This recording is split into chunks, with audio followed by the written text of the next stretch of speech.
Assalomu alaykum, qadrli tomoshabinlar. Bugun biz hammamiz uchun hayotiy ahamiyatga ega bo'lgan bir mavzuni muhokama qilamiz. Bu sizning keyingi pensiyangiz to'g'ri va o'z vaqtida kelishi uchun nimalar qilish kerakligi haqida.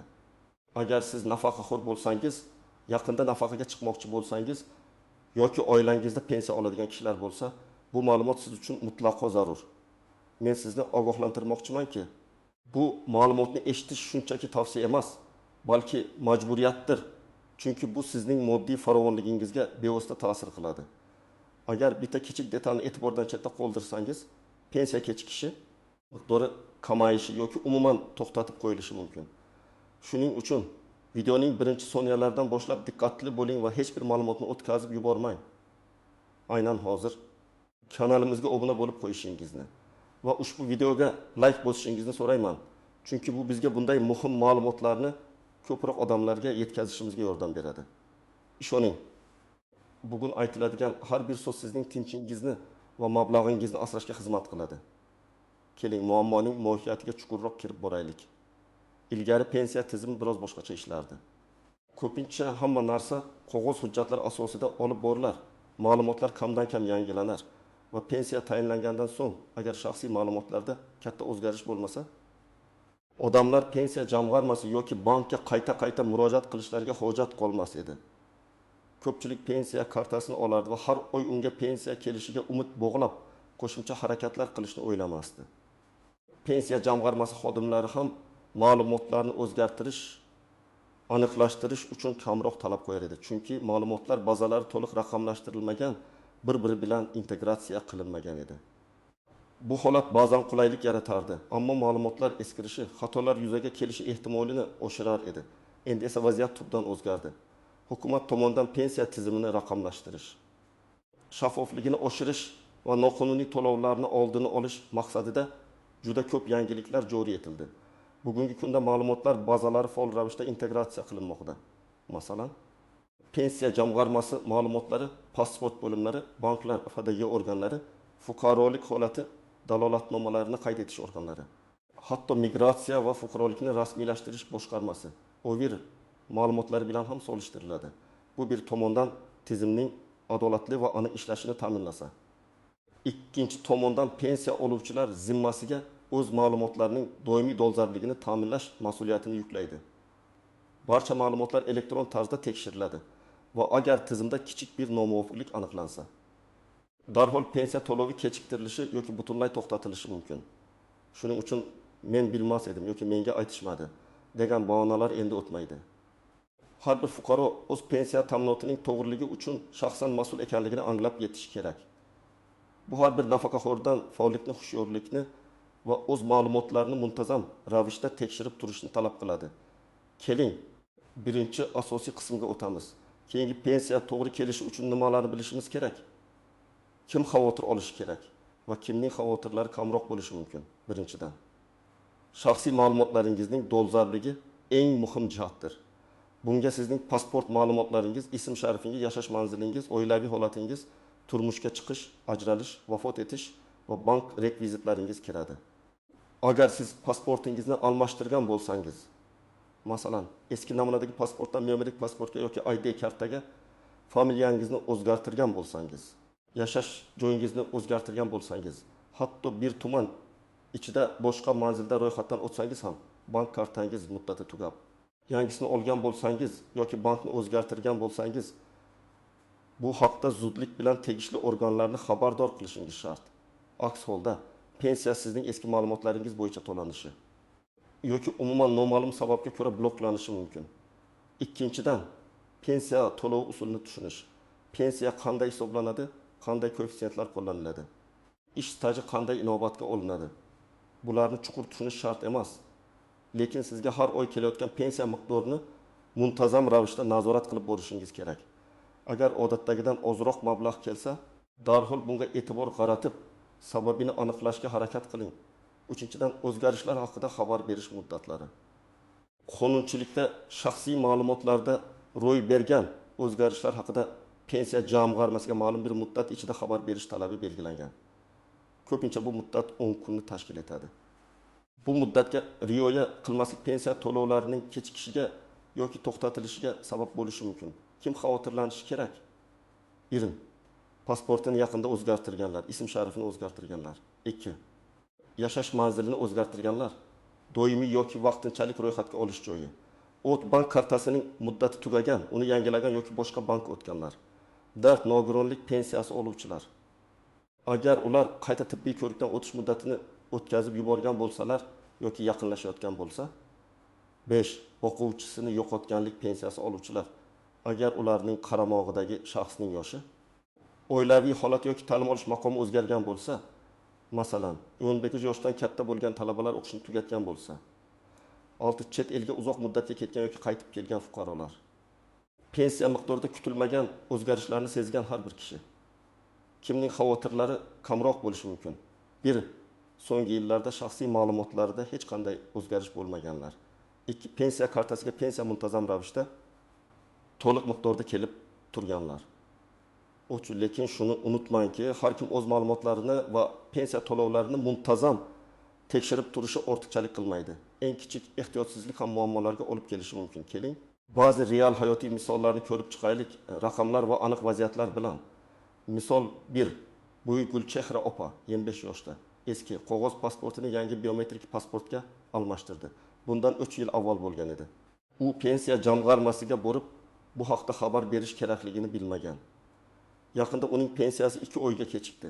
Sababini so'rab pensiya jamg'armasiga borganida uning pasport ma'lumotlari eskirganligi va tizimda nomuvofiqlik yuzaga kelganligi aniqlandi. Natijada Gulchehra opa 2 oy davomida pensiyasiz qoldi va shu sababli 1.800.000 so'm miqdoridagi pensiya to'lovi vaqtida kelmadi. Pensiya qayta tiklangach avvalgi to'lanmagan summani olish uchun yana bir necha kun ovora bo'ldi. Agar u o'z vaqtida xabar berganda bu muammolar yuzaga kelmas edi. Misol 2 Ahmad aka. Andijon viloyatidan Toshkent shahriga doimiy yashash uchun ko'chib o'tgan, lekin eski manzildan ro'yxatdan chiqmasdan yangi manzilda ro'yxatga turmagan. U pensiyasini Andijon viloyatidagi Xalq banki filialidan olardi. Toshkentga ko'chib kelgach, u pensiyasini Toshkentda olishni xohladi. Ammo u yashash joyi o'zgargani haqida pensiya jamg'armasiga xabar bermagan edi. 3 oy davomida uning pensiyasi Andijondagi eski hisob raqamiga o'tkazilib, u bunga kira olmadi. Jami 2.500.000 so'm miqdoridagi mablag'ga u 3 oy davomida tegin olmay qoldi. Pensiya jamg'armasiga murojaat qilgach, uning yashash joyi bo'yicha ma'lumotlar aniqlanmagani ma'lum bo'ldi. Yangi yashash joyida ro'yxatga o'tgandan so'ng qo'shimcha hujjatlarni rasmiylashtirish uchun 2 haftadan ortiq vaqt ketdi. Misol uchun, Dilfuza opa bank kartasining muddati tugaganligini o'tkazib yubordi. Yangi kartani bankdan oldi. Lekin pensiya jamg'armasiga bu haqda ma'lumot bermadi. Chunki bank o'zi xabar beradi deb o'ylagan. Yangi karta raqami pensiya jamg'armasi tizimiga kiritilmagani uchun uning pensiyasi o'tgan oy kelmadi. U 1 oy davomida pensiyasiz qoldi. Bu davrda u davolanayotgan kasalxona xarajatlarini to'lashda qiynaldi. Chunki 900.000 so'm pensiyasi yetib kelmagan edi.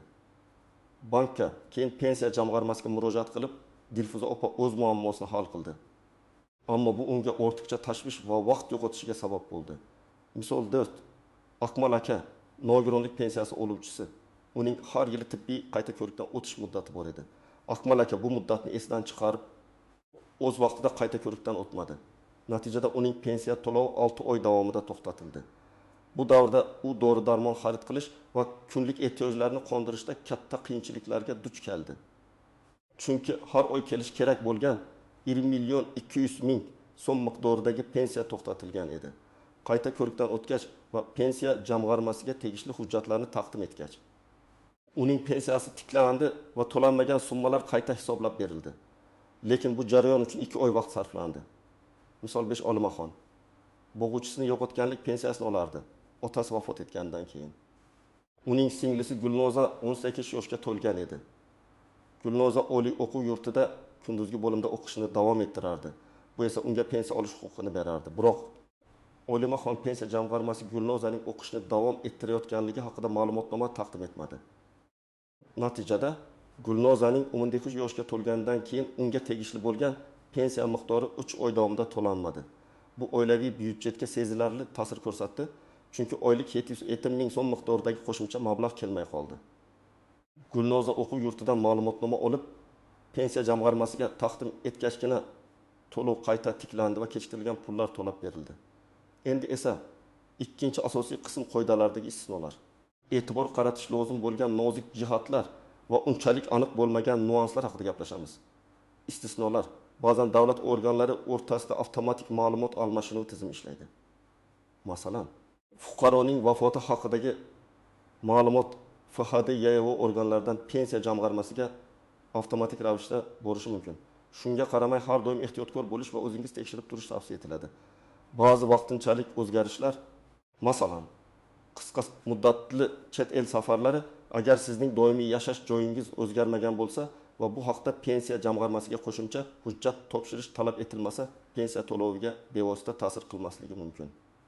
Biroq har bir holat individualdir. Shuning uchun shubhangiz bo'lsa, aniqlik kiritishdan tortinmang. Nozik jihatlar, pitfalslar 1. Ular o'zlari biladi degan fikrga suyanmang. Raqamli tizim qanchalik rivojlangan bo'lmasin, inson omili va ba'zi texnik nosozliklar ehtimoli doim mavjud. Har doim o'zingiz tasdiqlab, ma'lumotlaringizning dolzarbligini tekshirib turing. 2. Rasmiy bildirishnomalarni noto'g'ri talqin qilish. Pensiya jamg'armasidan kelgan har qanday xatni bildirishnomani diqqat bilan o'qing. Agar tushunmagan joylaringiz bo'lsa, darhol aniqlik kiritishga harakat qiling. Bu oddiygina eslatma bo'lishi mumkin. Lekin u jiddiy o'zgarishlar haqida ham ogohlantirishi mumkin. Hujjatlarni topshirish yoki shikoyatlarni yuborish muddatlarini o'tkazib yuborish. Ba'zi o'zgarishlar yoki noroziliklar bo'yicha murojaat qilish uchun aniq muddatlar belgilanadi. Bu muddatlarga rioya qilmaslik huquqlaringizni himoya qilish imkoniyatidan mahrum qilishi mumkin. 4. Shaxslarning aralashuvi. Pensiya masalalari juda shaxsiy va maxfiy ma'lumotlarni o'z ichiga oladi. Ishonchli shaxslar, masalan, yaqin qarindoshlar orqali harakat qilayotganingizda ham ularning vakolatini tasdiqlovchi rasmiy hujjatlar, ishonchnoma borligiga ishonch hosil qiling. Noma'lum shaxslarga pensiya masalasida yordam berishni so'rab murojaat qilishdan saqlaning. 5. Bank hisob varaqlarini muntazam tekshirmaslik. Ba'zida pensiya to'lanadi, lekin siz uni o'z vaqtida bilmasligingiz mumkin. Kartangizga kelgan SMS xabarlarini, bank ilovalarini yoki bankka murojaat qilib, har oy pensiyaning kelganini tasdiqlab turing. Unchalik aniq bo'lmagan nuanslar. 1. Oilaviy holatdagi kichik o'zgarishlarning ta'siri. Masalan, ajralish nafaqat sizning, balki qaramog'ingizdagi shaxslarning, agar ular mavjud bo'lsa, pensiya huquqiga ham ta'sir qilishi mumkinmi? Bo'g'uvchisini yo'qotganlik pensiyasini oluvchi shaxsning turmushga chiqishi ham pensiya to'xtatilishiga sabab bo'lishi mumkin. 2. Mavsumiy ishchilar yoki tartibsiz daromadga ega bo'lganlarning pensiya hisoblash xususiyatlari. Agar sizning ish tajingizda uzilishlar yoki daromadlaringizda keskin o'zgarishlar bo'lgan bo'lsa, pensiya tayinlashda yoki qayta hisoblashda aniqlik kiritishni talab qiluvchi maxsus qoidalar mavjud bo'lishi mumkin. Rasmiy ro'yxatdan o'tishning ahamiyati. Ba'zida odamlar aslida bir manzilda yashada, rasman boshqa manzilda ro'yxatdan o'tgan bo'ladilar. Pensiya masalalarida rasmiy ro'yxatdan o'tgan manzil asosiy hisoblanadi. Agar ro'yxatdan o'tgan manzilingiz va yashash manzilingiz farq qilsa, bu muammolarga olib kelishi mumkin. 4. Pensiya turlarining o'ziga xos xususiyatlari. Yoshi bo'yicha pensiya, nogironlik pensiyasi, boquvchisini yo'qotganlik pensiyasi. Har birining o'ziga xos tayinlash va to'lash qoidalari bor. Ushbu qoidalarni tushunish sizning pensiyangizning to'g'ri kelishini ta'minlashga yordam beradi. 5. Xorijda ishlagan fuqarolar uchun xalqaro kelishuvlar. Agar siz chet elda ishlagan bo'lsangiz va O'zbekistonning boshqa davlatlar bilan pensiya ta'minoti bo'yicha shartnomalari mavjud bo'lsa, bu stajni inobatga olish uchun maxsus tartiblar mavjud. Bu haqda pensiya jamg'armasidan aniqlik kiritish kerak. 6. Onlayn portallar va ulardan foydalanish. Hozirda MyBookGov o'z portali orqali pensiya hisobingiz holatini, stajingizni tekshirish imkoniyatlari mavjud. Ushbu imkoniyatlardan faol foydalaning. Amaliy maslahatlar. Xo'sh, siz nima qilishingiz kerak? Qayerga borish kerak? Qanday hujjatlarni yig'ish kerak? Nimalarni yozish kerak? Qayerga borish kerak? Men Xalq banki filiallari. Agar pensiyangizni Xalq banki orqali olayotgan bo'lsangiz va bank kartangiz, hisob raqamingiz bilan bog'liq muammolar bo'lsa, avvalo o'zingizga eng yaqin Xalq banki filialiga murojaat qiling. Ular pensiya kartangizni yangilash, hisobingiz holatini tekshirish yoki bank rekvizitlaridagi o'zgarishlarni ro'yxatdan o'tkazishda yordam beradi. 2. Pensiya jamg'armasining tuman shahar bo'limlari. pensiya tayinlash, qayta hisoblash, ma'lumotlarni yangilash, pensiya to'lovlari kechikishining sababini aniqlash kabi barcha asosiy masalalar bo'yicha siz yashash joyingizdagi pensiya jamg'armasi bo'limiga murojaat qilishingiz kerak. Bu eng muhim organ hisoblanadi. 30. Davlat xizmatlari markazlari, DXM. Ko'pgina pensiya bilan bog'liq xizmatlarni hozirda DXM orqali ham olish mumkin. Masalan, pensiya tayinlash uchun ariza berish, shaxsiy ma'lumotlarni o'zgartirish, ma'lumotnoma olish kabi xizmatlar. Bu yerda navbatlar kamroq bo'lishi va xizmat ko'rsatish tezroq bo'lishi mumkin. DIT yagona interaktiv davlat xizmatlari portali. My.Gov. Agar sizda internetdan foydalanish imkoniyati bo'lsa va elektron raqamli imzoga ega bo'lsangiz, ko'plab xizmatlarni uydan chiqmasdan onlayn tarzda olishingiz mumkin. Bu portal orqali pensiya hisobingizni tekshirishingiz, ish stajingiz haqida ma'lumot olishingiz va hatto ayrim arizalarni topshirishingiz mumkin. Bu vaqtingizni va asablaringizni tejaydi. Qanday hujjatlarni yig'ish kerak? Har qanday murojaat qilishdan oldin kerakli hujjatlarni tayyorlab qo'yish ishingizni tezlashtiradi. Bir pasport har doim o'zingiz bilan olib yuring. Agar pasportingizni almashtirgan bo'lsangiz, eski va yangi pasportlaringizni yoki ID kartangizni olib boring. 2. Pensiya guvohnomasi. Bu sizga pensiya tayinlangani haqidagi hujjat. 3. Bank kartasi va hisob raqamingiz. Ayniqsa, kartangizni yoki bankni o'zgartirgan bo'lsangiz, yangi bank rekvizitlarini olib boring. 4. Nikoh ajrim to'g'risidagi guvohnoma. Agar oilaviy holatingiz o'zgargan bo'lsa, 5. Bolalarning tug'ilganlik to'g'risidagi guvohnomalari. Boquvchisini yo'qotganlik pensiya oluvchilar uchun. 6. Nogironlik guvohnomasi. Tibbiy ko'rik xulosalari. Nogironlik pensiyasi oluvchilar uchun yoki elektron mehnat stajini tasdiqlovchi ma'lumotlar. Pensiya miqdorini aniqlashtirish yoki qayta hisoblashda kerak bo'lishi mumkin. Tekis yashash joyingizni tasdiqlovchi hujjat propiska. Agar manzilingiz o'zgargan bo'lsa. 9. Pensiya jamg'armasidan yoki boshqa davlat organlaridan olingan har qanday rasmiy xatlar. Nimalarni yozish kerak? Ma'lumotlarni yangilash to'g'risida ariza. Agar sizning pasport ma'lumotlaringiz, yashash manzilingiz yoki bank rekvizitlaringiz o'zgargan bo'lsa, tegishli pensiya jamg'armasi bo'limiga yoki DXM ga ariza yozasiz. Arizada o'zgarishlarning mohiyatini aniq ko'rsating va tegishli hujjatlarni ilova qiling. 2. Pensiya hisoblashdagi aniqlik kiritish bo'yicha ariza. Agar siz pensiya miqdoridan norozi bo'lsangiz yoki uning noto'g'ri hisoblanganini taxmin qilsangiz, pensiya jamg'armasiga yozma murojaat qilib, pensiyani qayta hisoblashni yoki uning hisoblash tartibini tushuntirishni talab qilishingiz mumkin. 3. Pensiya to'lovini qayta tiklash bo'yicha ariza.